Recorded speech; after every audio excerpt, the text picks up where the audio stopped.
Good morning ulit, Dr. Edwin Bien. And good morning also to you. At hindi lamang ang ating mga kamay kaluluhan ang nagkakasakit, lalong-lalo na ang mga bata dahil kahit pasukan, kahit na bumabaha na, ang mga bata ba naman, sabik na sabik pumasok. Ganyan din ako nung bata ako. Kahit hanggang leeg ko na yung tubig. Ang sabi ko, baka mabawasan grade ko. Kailangan pumasok ako. At dahil sa iyong excitement, ayan, nagbabad ka sa tubig, napasa ka ng ulan, kinabukasan, hindi ka tuloy makapasok kasi may lagnat ka na. Hindi lang yun, tinubuan na ako ng gali sa buong katawan. Kasi syempre, yung tubig baha, marumi yan. And very common, alam mo, nagkakaroon ng leptospirosis sa ngayon ang mga kabataan na pumapasok sa eskwela at lumulusong sa tubig. Saan ba naman ako lumulusong nung araw kundi sa Espanya? 70 taon na yata nakalipat, hindi pa nasusulba yung yung baha sa Espanya. Mas lalo lumalala pa, pati sa loob ng UST, di ba? Bumabaha na. Pero ano ba ang leptospirosis at bakit ito delikado? Ang leptospirosis ay isang infection mula sa isang bacteria na Spirochete. At ang bacteria na to ay maaaring pumasok sa ating dugo sa pamamagitan ng pagsuot sa ating balat. Nanggagaling ito sa mga ihi ng daga, pero hindi lang daga, pati aso at pusa. Sila mismo nagkakahawaan din ito. Ang nangyayari sa mga hayop na ito ay maaari silang manilaw. Nangyari yan sa ilang aso na nakita ko. Sa tao, maaari ring manilaw. Ngunit mas delikado sa tao kasi maaaring masira kagad yung kanyang kidneys. Kapag nasira ang kidney ng tao dahil sa leptospirosis, pwede siyang mauwi sa dialysis. Ano ang dapat na gawin kapag kunyari lumusong ka sa baha? Kailangan ba na talagang balutin mo yung buong katawan mo? Paano kung wala kang pambalot? Unang-una, wag ka nang pumasok. Wag ka nang lumusong sa baha. It's not worth it eh. Ano ba naman may dadag ng grade na 1 points? Kung ikaw present. Kung yung teacher mo nga absent. O hindi ba? Wag na pong papasukin ng bata kung siya nagbabaha rin lang sa lugar Pero ninyo. kung talagang hindi na naiwasan, nakapaglunoy na siya sa baha, ano ang first na dapat na gawin? And dapat kailangan linisin kagad itong batang ito. Wag na siyang patagalin pa. Liguan at sabunin ng antibacterial soap. At hindi lamang yun, dapat ang batang ito kapag panahon ng tag-ulan ay mayroong iniinom na suplemento na alam natin nababagay sa kanya dahil magbibigay resistensya sa kanya. Oo, katulad nitong I Am Fit Dash na gawa sa chlorella.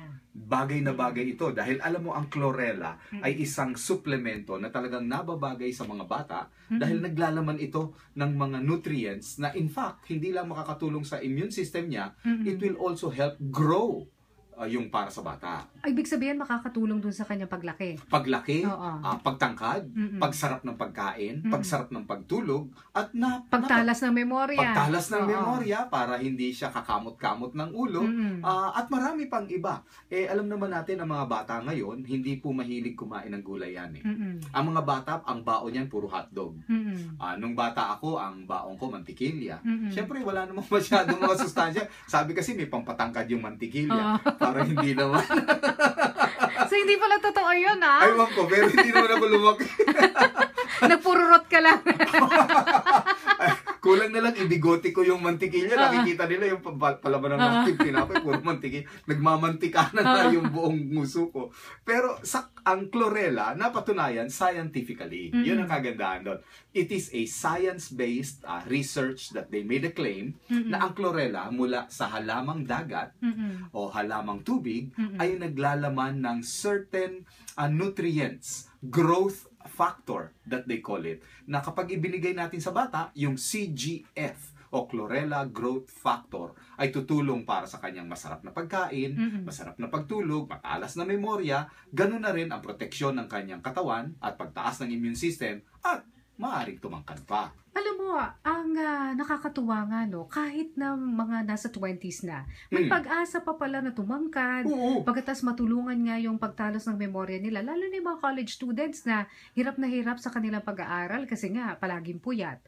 Di syempre, wala ring energy pagdating sa school at hindi nila ma-absorb yung kanilang pinag-aaralan. Yung anak ko, simula na pinainom ko niyang I Am Fit Dash na may chlorella, napansin ko, mas naging masigla siya sa pag-aaral. At saka nga medyo tumatanggap kahit papano. Pero pwede. 20 na siya. Pwede. Kasi nga hanggang 23 or 25, ang talagang growth natin mula dun sa ating buto na epiphysis at diaphysis. Ito yung dulo ng ating mga long bones na maaari pa siyang kapag sapat ang nutrients, ay humaba pa. Oh. Ang kailangan kasi doon ay, of course, calcium, magnesium, zinc, at yung CGF or chlorella growth factor na sinasabi. Maaaring humaba pa ng kaunti kahit na half an inch or an inch, na sayang din, kailangan din ng ating katawan yon. So, ilang I Am Fit Dash o chlorella ang ating iinumin araw-araw, lalo na sa mga bata? Kapag below teenager pa lang ang isang tao, na ibibigay ko 3 tableta every morning. Kapag lampas na siya ng teens, halimbawa mga 18, 19, 20s, pwede na ang 5 tableta sa isang araw, every morning. Oo. Pagkakain ba yan o before kumain? Mas maganda sana mga 15 minutes after eating.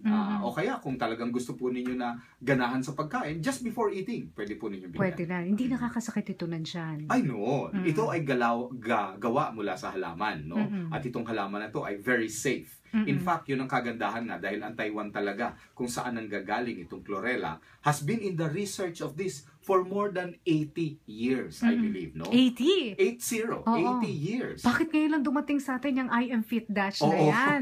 Pero swerte tayo. Nagpapasalamat tayo kila Miss Tesdy at sa pamilya po nga nila dahil dinala ito dito sa Pilipinas.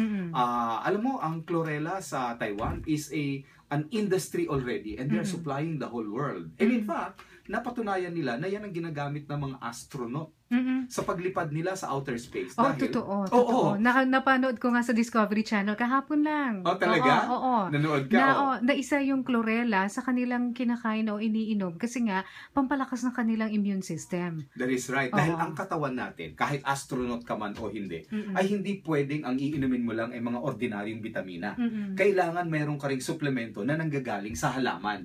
Yun ang lamang ng chlorella. Hindi siya ordinaryong halaman na galing sa tubig siya, na nagbibigay siya ng sustansya gaya ng iodine na hindi nakukuha sa mga regular na bitamina. Oo. So mga kaibigan, kung gusto nyo po na makabili nitong I Am Fit Dash, ito po sa ngayon ay exclusive pa lamang na binebenta sa mga Izumi Wellness Centers. So wala pa po yan sa butika, nasa Izumi Wellness Centers pa lang po itong I Am Fit Dash at kayo rin po ay pwedeng maging distributor nitong I Am Fit Dash para doon sa inyong mga kapitbahay na hindi makapunta sa mga Izumi Wellness Centers, kayo na po ang magdi-distribute. Alam mo, ang maganda dyan, kung bakit advantageous na wala pa siya sa mga butikang malalaki to keep the prices down. Kasi alam naman natin na kapag nasa butika na siya, nadadagdagan siya ng 50% halos. So sayang din yung matitipid nila. Total, ang kagandahan naman doon, kung tatawag sila sa Izumi, lalo na dyan sa may balik-balik Sampaloc, may libre pa sila. Na bukod sa iinumin nilang vitamina, may libre silang therapy doon sa kanilang machine kung saan itong upuan na ito ay may dumadaang kuryente na napakaganda doon sa mga may dinaramdam naman na kirot-kirot o pamamanhid ng kanilang katawan. Libre yon, basta kailangan lang nila mag-text sila. Oo. At